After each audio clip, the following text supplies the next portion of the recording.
Bentornati nel forum.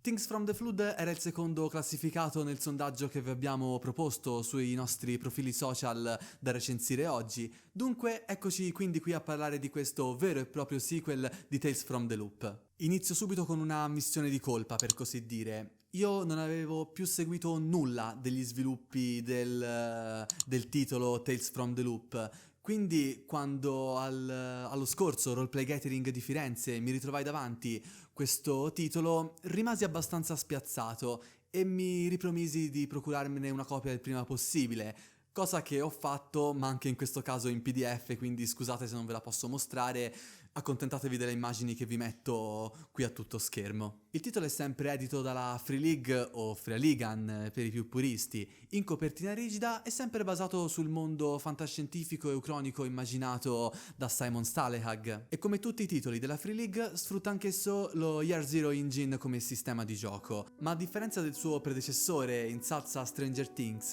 le atmosfere che si respirano sono lievemente diverse e quindi sono anche diverse alcune meccaniche di gioco. Se Tales from the Loop ci collocava in dei futuristici anni 80 in veste di bambini all'avventura, Things from the Flood invece ci colloca negli anni 90 in veste di adolescenti. L'atmosfera che si respira è totalmente diversa a causa di alcuni disastri che hanno colpito il loop svedese e quello americano. Nel secondo capitolo infatti ci viene spiegato che nel 94 una perdita che ha colpito i tunnel sotterranei del loop svedese ha provocato un'alluvione delle isole Malaren, costringendo tutta la popolazione ad un esodo di massa per evacuare l'area. Mentre nel 95 la diga di Hoover negli Stati Uniti è collassata, provocando un allagamento del loop lì vicino. Come se non bastasse, un paio di mesi dopo il disastro delle isole Malaren, tutte le macchine nate dallo sviluppo tecnologico del loop iniziarono a sviluppare organi,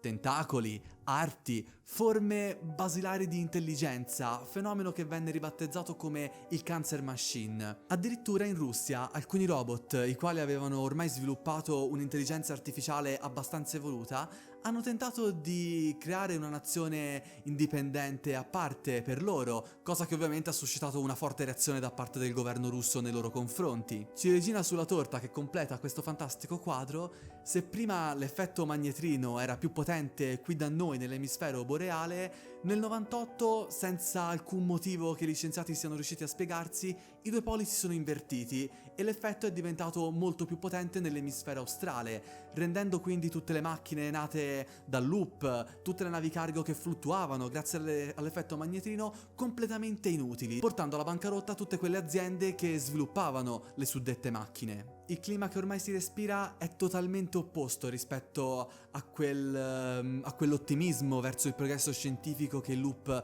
aveva portato. Tutte quelle straordinarie macchine ormai è facile trovarle abbandonate agli angoli della strada, nelle periferie, ormai praticamente arrugginite e totalmente inutili nella società che si è venuta a creare. In questo clima ormai vigono la disillusione, gli sconvolgimenti politici, c'è la crisi economica e soprattutto l'unica cosa positiva che possiamo trovare è stata la diffusione di internet con tutti i cambiamenti di costume che ne sono conseguiti. Nascono le nuove TV private via cavo come MTV. Il manuale effettivamente approfondisce molto quella che è la cultura adolescenziale degli anni 90. Quindi, che tipo di personaggi andremo a giocare in Things from the Flood? Giocheremo degli adolescenti alle prese con tutti questi sconvolgimenti culturali, oltre che ai naturali sconvolgimenti dati dalla loro età. Il sistema di creazione del personaggio è pressoché identico a quello di Tales from the Loop. Distribuiremo di base 14 punti negli attributi e non più soltanto quelli dell'età del personaggio come prima,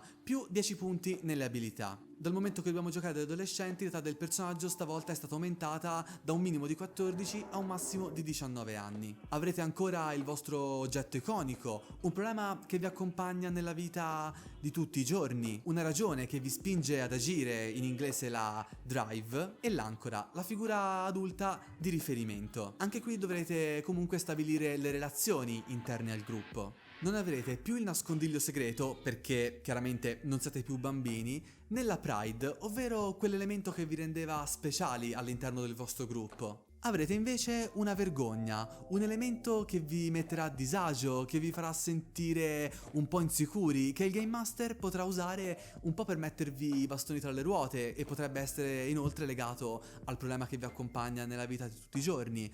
Tuttavia anche voi potrete riuscire a trarre dalla vostra vergogna un danno bonus in delle prove che dovete sostenere in caso riusciate a chiamarla in causa in maniera efficace. Al posto del nascondiglio troveremo invece un attrito, in inglese friction, ovvero un elemento di contrasto all'interno del gruppo. Potrebbero essere gelosie, malizie, fraintendimenti, addirittura furti o rivalità accese con altri membri. Questo punto l'ho trovato particolarmente interessante e lo andremo a approfondire meglio in fondo al video. I tipi che potete scegliere hanno alcune lievi assonanze con quelli di Tales from the Loop.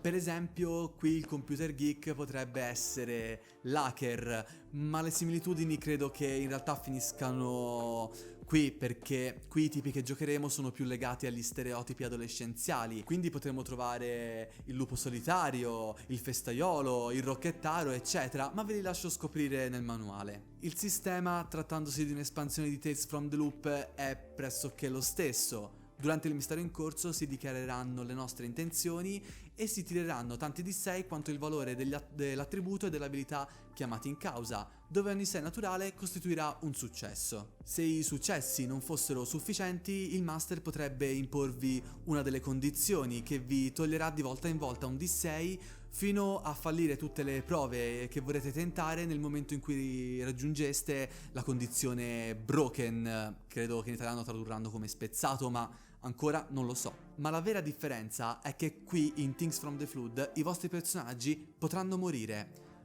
Ogni volta che il vostro personaggio raggiungerà la condizione broken, riceverà anche una cicatrice. A partire dalla seconda cicatrice dovrete lanciare un D6 e fare più di 2 perché il vostro personaggio rimanga in gioco. Ovviamente è progressiva, alla terza cicatrice dovrete fare più di 3, alla quarta più di 4, eccetera. Alla sesta cicatrice niente potrà più salvarvi e dovrete rimuovere dal gioco il vostro personaggio in maniera coerente alla situazione in corso. Le cicatrici tuttavia possono anche essere usate per ottenere dei successi una tantum e per liberarsene si dovranno compiere azioni veramente eroiche o gesti di sacrificio per i propri compagni d'avventura. Nel caso vogliate giocare una one shot, il manuale spiega come giocare una sorta di modalità difficile, ovvero una volta raggiunta la prima cicatrice dovrete lanciare un D6 e fare già da lì più di 4 per salvare il vostro personaggio. Nel caso invece vogliate trasporre una vostra campagna di Tales from the Loop a questo sistema, lo potete fare benissimo, con giusto qualche accorgimento nella distribuzione dei punti abilità. Ovviamente dovranno cambiare il tipo e tutte le varie dinamiche interne al gruppo, le varie relazioni, eccetera. Per fare ciò troverete un piccolo paragrafo di approfondimento. Veniamo alle considerazioni.